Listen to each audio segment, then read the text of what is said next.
കാണാനും ഒക്കെ നമ്മളൊരു ഗുരുസ്ഥാനത്ത് കാണുന്ന ഒരു വ്യക്തിയാണ് പ്രദീപേട്ടൻ. അപ്പം അന്ന് നേരിട്ട് കാണാനുള്ള ഒരു അവസരം കിട്ടിയ അന്നാണ്. അപ്പം അങ്ങനെ എൻ്റെ പാട്ട് അന്ന് കേട്ടു. ആ ചാനലിൽ എനിക്ക് പെർഫോം ചെയ്യേണ്ടി വന്നു. അപ്പം അങ്ങനെ എൻ്റെ നമ്പറൊക്കെ നമ്മുടെ ജയദേവേട്ടനാണ് നമ്പറൊക്കെ പ്രദീപേട്ടൻ വാങ്ങിയിട്ട് എനിക്കൊരു മെസ്സേജ് ഇടുക, മോളെ 17-ാം തീയതി നമ്മുടെ ഒരു കുഞ്ഞു സിനിമയുണ്ട്, ആ സിനിമയിൽ കുറച്ച് വരികൾ നോക്ക് വേണ്ടിയിട്ടുണ്ട്, അത് പാടാൻ വരാൻ സമയം കിട്ടുമെന്ന്. എൻ്റെ ദൈവമേ, സിനിമ ഞാൻ അതായത് അഭിനയിക്കുകയും ചെയ്യും, പക്ഷേ പാട്ട് പാടുക എന്നുള്ളത് വലിയൊരു ഡ്രീമായിരുന്നു. ഞാൻ തീർച്ചയായിട്ടും അന്ന് വൈകിട്ടൊരു പ്രോഗ്രാമിന് ഞാൻ ഇങ്ങനെ ബാംഗ്ലൂർ പോകാൻ തുടങ്ങുക. ഞാൻ എനിക്ക് പകല് സമയമുണ്ട്, ഞാൻ തീർച്ചയായിട്ടും വന്ന് എനിക്ക് പാടാൻ ആഗ്രഹമുണ്ടെന്ന് പറഞ്ഞു. അങ്ങനെ പ്രദീപേട്ടൻ്റെ സ്റ്റുഡിയോ തന്നെയാണ് ആ പാട്ട് പാടിയത്. പാടി കഴിഞ്ഞപ്പോഴാണ് ഞാൻ അറിയുന്നത്. അങ്ങനെ പ്രദീപേട്ടൻ ജോമി ബ്രോയുടെ അടുത്ത് എൻ്റെ കാര്യം പറഞ്ഞു.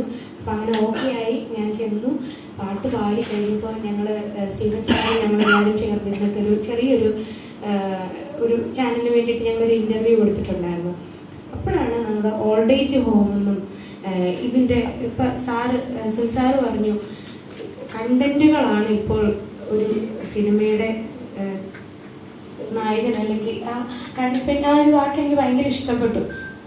എന്തെങ്കിലുമൊക്കെ സാറ് സംസാരിക്കുന്ന സമയത്ത് നമ്മൾ ചിന്തിക്കാൻ എന്തെങ്കിലും ഒരു വാക്കിട്ടിട്ടായിരിക്കും സാറിൻ്റെ പ്രസൻറ്റേഷൻ. അപ്പോൾ അങ്ങനെ ഞാനൊരു ഓൾഡ് ഏജ് ഹോമിൽ വർക്ക് ചെയ്യുന്ന ഒരാളാണ്. അപ്പം എന്നെ സിനിമ തേടി എത്തുന്ന ഞാൻ വിചാരിച്ച സമയത്ത് ഞാൻ എവിടെയാണോ വർക്ക് ചെയ്യുന്നത് ആ തീമുമായി ബന്ധപ്പെട്ട് തന്നെ എനിക്ക് വേണ്ടിയിട്ട് സിനിമ എത്തി എന്നുള്ളതാണ്. അപ്പോൾ ഓൾഡ് ഏജ് ഹോമിലെ അച്ഛനമ്മമാരുടെ വീഡിയോസൊക്കെ നിങ്ങൾ കണ്ടിട്ടുണ്ടായിരിക്കും. കുറച്ച് പ്രായമുള്ള അച്ഛനമ്മമാരുടെ വീഡിയോസൊക്കെ ഇങ്ങനെ വൈറലായിട്ട് എന്ത് കൊടുത്താലും അഭിനയിക്കുന്ന കുറച്ച് അച്ഛനമ്മമാർ. അപ്പോൾ ആ അച്ഛനമ്മമാരുടെ വീഡിയോസൊക്കെ എടുക്കുന്ന ഞാനും എൻ്റെ ബ്രദറും കൂടിയാണ്. അപ്പോൾ അവിടെയാണ് നമ്മുടെ മോഷൻ പോസ്റ്റിനെ ലോഞ്ച് നടത്തിയത് കരുണാലയത്തിൽ. അവിടെ നമ്മുടെ കപ്പിൾസ് അവർക്ക് വേണ്ടിയിട്ട് ഞങ്ങൾ ചരിത്രത്തിൽ ആദ്യമായിട്ടായിരുന്നു പ്രായമുള്ള അച്ഛനമ്മമാരുടെ ഒരു ഫാഷൻ ഷോ ചെയ്യുന്നത്.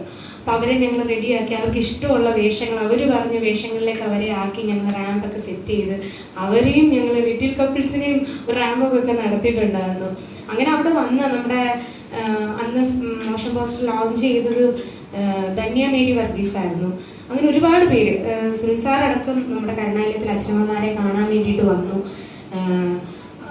എന്താ പറയുന്നത്, ഒരു നല്ലൊരു സ്റ്റാർട്ടിങ് അവിടെ തുടങ്ങി. അതിനുശേഷം സ്നേഹക്കൂട് എന്ന് പറഞ്ഞൊരു ഓൾഡ് ഏജ് ഹോമിൽ ഞങ്ങൾ പ്രമോഷൻ ആ ഒരു മാസം കുറേ സ്ഥലങ്ങളിൽ സ്കൂളുകളിലും ഒക്കെ, കാരണം ലിറ്റിൽ കപ്പിൾസ് പറഞ്ഞ പോലെ എല്ലാവരും ലുലുമാള് പോലെയുള്ള കാര്യങ്ങളൊക്കെയാണ് ഈ പ്രമോഷന് വേണ്ടി തിരഞ്ഞെടുക്കുന്നത്. പക്ഷേ ജോമി ബ്രോ തിരഞ്ഞെടുത്തത് ഇതുപോലെയുള്ള ഓൾഡ് ഏജ് ഹോമുകളും സ്കൂളുകളും ഒക്കെയാണ്. ആ കുഞ്ഞുങ്ങൾക്കൊക്കെ ഒരു എന്താ പറയുക ഒരു പ്രചോദനമായി ഈ തീം എന്താണ്, ഇതുപോലെ പ്രായമുള്ള അച്ഛനമ്മമാരെ നമ്മൾ ചേർത്ത് പിടിക്കണം എന്നൊക്കെയുള്ള കാര്യങ്ങൾ ഒരു അവയർനെസ് പോലെയാണ് നമ്മുടെ ഈ പ്രമോഷന്റെ വർക്കുകളും നടന്നത്. അപ്പോൾ ഒരുപാട് സിനിമകളൊക്കെ ഇപ്പോഴും നല്ല രീതിയിൽ ഷൂട്ട് ചെയ്തിട്ട് പെട്ടിയിലിരിക്കുന്ന ഒരു അവസ്ഥയാണ് പല സ്ഥലത്ത് ഞാൻ കണ്ടിട്ടുണ്ട്. എൻ്റെ ഒരുപാട് സുഹൃത്തുക്കൾ ഒരുപാട് സിനിമ പാടുകയും ഒക്കെ. എനിക്ക് തോന്നുന്നു ഞാൻ സിനിമ പാടി ഒരു മാസത്തിനുള്ളിൽ പാട്ട് പുറത്തിറങ്ങി അതിന് നല്ലൊരു സ്വീകാര്യത കിട്ടി. ആളുകളൊക്കെ കണ്ടു, ഏറ്റെടുത്തു, ഒരുപാട് പേര് റീല് ചെയ്തു. ഈ പറയുന്ന നമ്മുടെ ഈ അച്ഛനമ്മമാർ വരെ റീൽ ചെയ്തു. അതൊക്കെ നമ്മളെ സംബന്ധിച്ച് വലിയ സന്തോഷമാണ്. അപ്പോൾ എന്താ പറയുക, ഏറ്റവും അടുത്ത ദിവസം തന്നെ ഈ 6-ാം തീയതി തന്നെ നമ്മുടെ സിനിമ പുറത്ത് ഇറങ്ങുകയാണ് തിയേറ്ററുകളിൽ. അപ്പോൾ എൻ്റെ എനിക്ക് ഭയങ്കര ഒരു സന്തോഷമുണ്ട്. ഈ ബ്രോ നമ്മളൊരു ഡയറക്ടർ എന്നുള്ള രീതിയിലല്ല നമ്മളോടൊക്കെ ബിഹേവ് ചെയ്യുന്നത്, ഒരു സഹോദരനെ പോലെ എല്ലാവരെയും ചേർത്ത്. അതിനൊക്കെ ഞാൻ കഴിഞ്ഞ ദിവസം വീഡിയോ കണ്ടു, നമ്മുടെ സ്റ്റീഫൻ സാറ് ഫ്ലെക്സ് ഒക്കെ വെച്ച് കെട്ടുന്നു.